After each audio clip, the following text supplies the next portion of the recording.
Hey everyone, and welcome back. Finally, let's set up the dropping functionality for our inventory widget.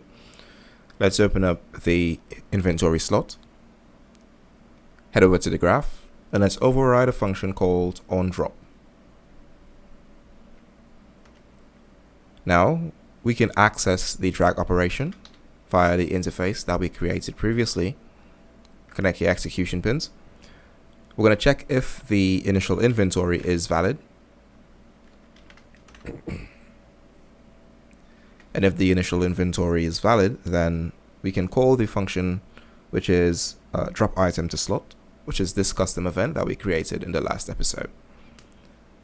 We'll need access to the main inventory, so let's search for get main inventory. We can drag off and call the function drop item to slot. Connect this to your is valid, and then we can return out of this function successfully. Now, it's asking for the initial and the target inventory. So we already know that this is the initial one. Let's create a reroute pin here. And for the target, we already have access to this variable, so let's just plug it up. Next, we need the initial and the target index.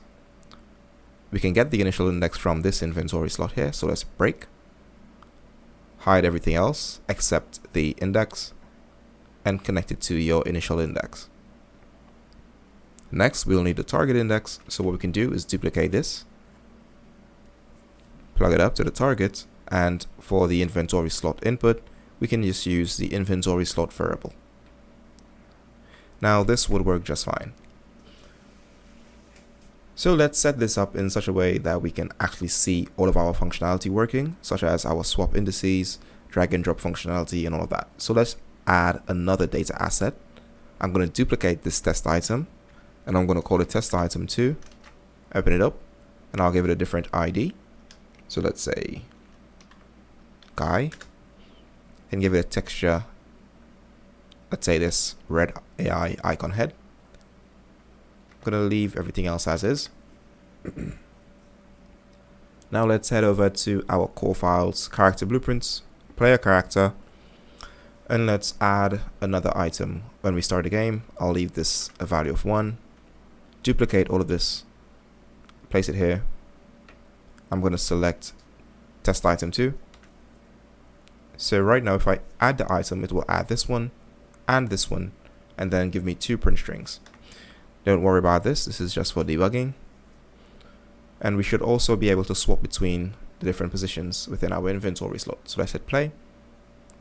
Add our items. You can see we have 2 print strings. We can open it up. We have our 2 items, and now I can drag and drop this in different positions, different slots. And if I want to swap between this one and this one, all I need to do is drag it onto it, and we'll swap the position. So our swap indices functionality works as well.